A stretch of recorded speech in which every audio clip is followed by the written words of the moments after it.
Hi, I'm Jamie LaBreck. Welcome to Uniquely Yours. Why don't you come on inside and see what we got.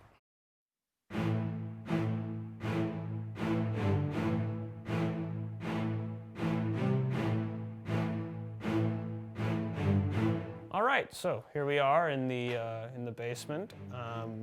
We'll kind of do a quick run through of everything here. We'll start. Here's a suit of armor, you could call it. It's an early Middle Ages, or mid-Middle Ages, I suppose, to be more accurate.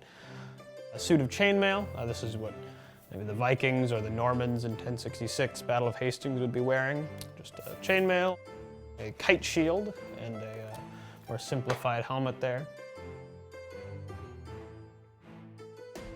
I got into reenacting because both my parents did it for a long time. My whole growing up, I was dragged to like Fort Snelling or the Leduc House here in Hastings. They both were more into the Civil War period.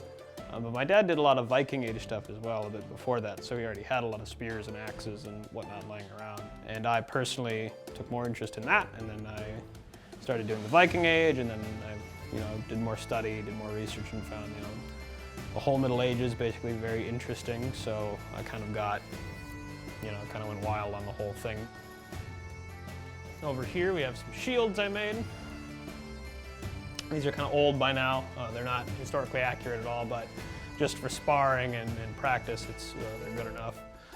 This is my pikeman breastplate and tassets. So this is a 30 Years War period, 1630s. I've been doing a lot more of that lately. This helmet is not anywhere near this period. I just needed somewhere to put it that wasn't on the ground.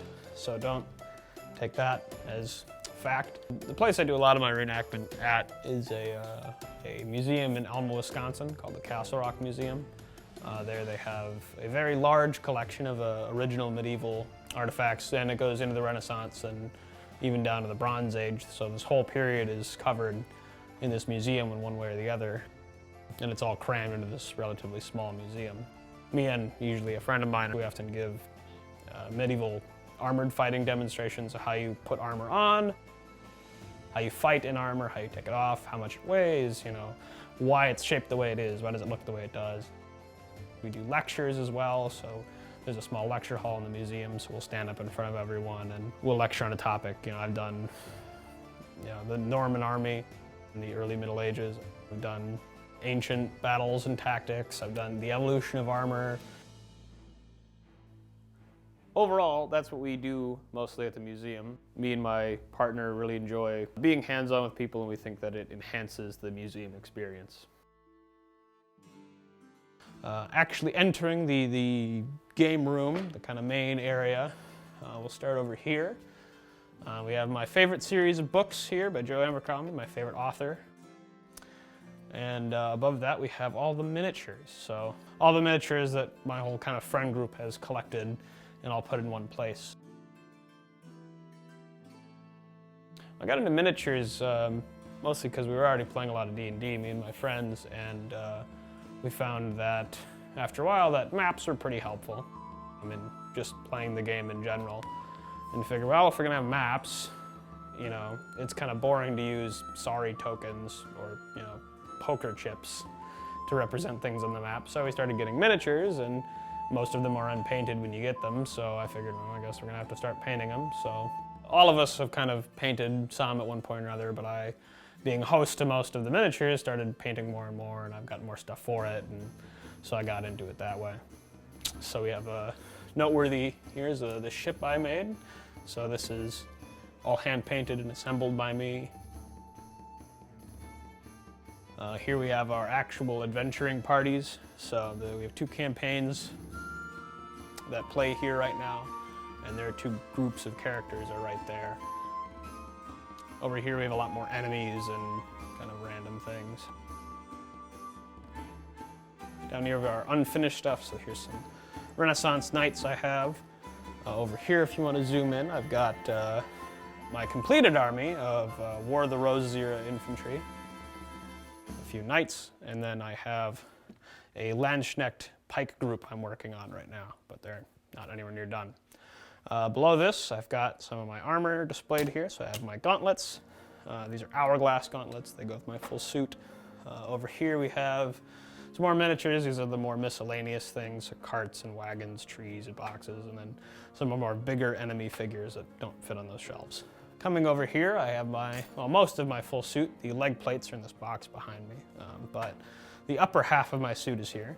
So these are 14th century full plate harness. So it's got a brigandine here on the torso, which is like a lot of plates overlapping each other on the inside of this vest.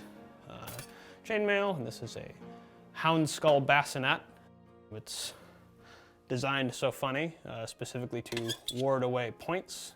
So you can see a pointed object is going to skid off away from you instead of penetrating or getting stuck into the armor. So that's the purpose of this bizarre shape. Behind that, I have a crossbow we've just recently acquired. Here we have a myriad of Viking era, kind of early Middle Ages axes. Rapier and another rapier mine. Those are obviously not period related. Below that here we have another ship. This one was assembled and hand painted by me and a few of my friends. Over here, just some random D&D supplies. My breastplate, which does go with that suit of armor. Either or could be worn and be historically accurate.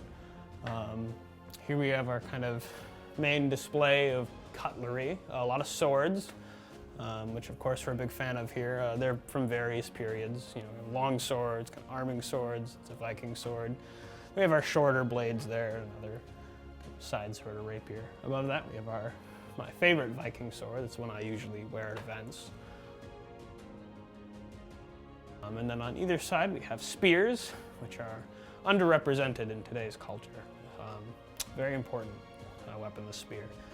Moving on from spears, we have a collection of my pole arms, and like I just said, pole arms are a personal favorite of mine, and they're underrepresented in modern fantasy or TV shows. This is a recent addition. This is called an Italian billhook. This was custom made for me by the guys at Arms and Armor, who are stationed in Minneapolis. They do incredible work. So this was a late medieval formation fighting weapon. Very common in the late Middle Ages and Renaissance. It's my new prized possession. Moving on from that, we have a friend of mine's Roman suit of armor. So this one's not mine, but he keeps it here for display. So it's a lorica segmentata, which is the Latin term for it, and I don't remember what the Latin word for their helmet was, but that's that set all together. Right next to it, we have our crusade harness. So this is 1200s. This is what the Europeans would have been wearing to go into the Holy Land. It's mostly chainmail in this period. They have a surcoat, which ours has a lovely, you can see that, cross on it, Crusader cross. And he's wearing a more traditional bucket or great helm. Next to that, we have some shields I've made. My girlfriend did the design on that one. It's an owl, and it's not a Pokemon. Next to that is our kind of main centerpiece behind the kind of head of the table. On either side, we have two axes. This one's a Viking era two-handed axe. You can see it's very thin and actually quite light and maneuverable, which puts to bed the notion that battle axes have to be heavy, because in the actual period, most of them weren't. And then right in the center, actually, before I go on, this is a more mid-medieval styled axe, so more 1300s, this kind of early 1300s. So this kind of goes with that suit of armor a bit. And then in the center, we have our Renaissance, I think 1500s, two-handed greatsword. It's kind of the most impressive piece in the collection. So it sits kind of center stage. And it is also lovely, also made by Arms and Armor.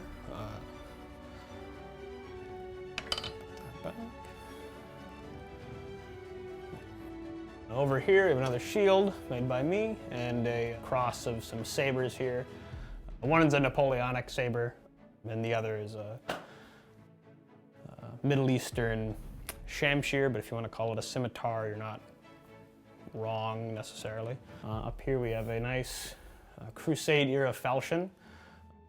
You don't see a whole lot of those. This was in a Bible written at the time, well illustrated in the 1200s, that depicts a lot of crusaders wielding falchions that look a lot like that. Next to that on the wall, we have a pole axe or pole hammer. So this goes right along with the suit of armor in the corner we were just talking about. This is kind of your main armor-piercing can opener weapon at the time. And then back over here, right above the entryway, we have another style of crusader, a falchion. It's a bit longer, a bit more interesting, but this is depicted right alongside the other one I was just talking about. Not really sure what to call it. Everyone does just call it the steak knife, which isn't probably historically correct. Another advantage to having all this is me and my group of friends have now made a few short films as well.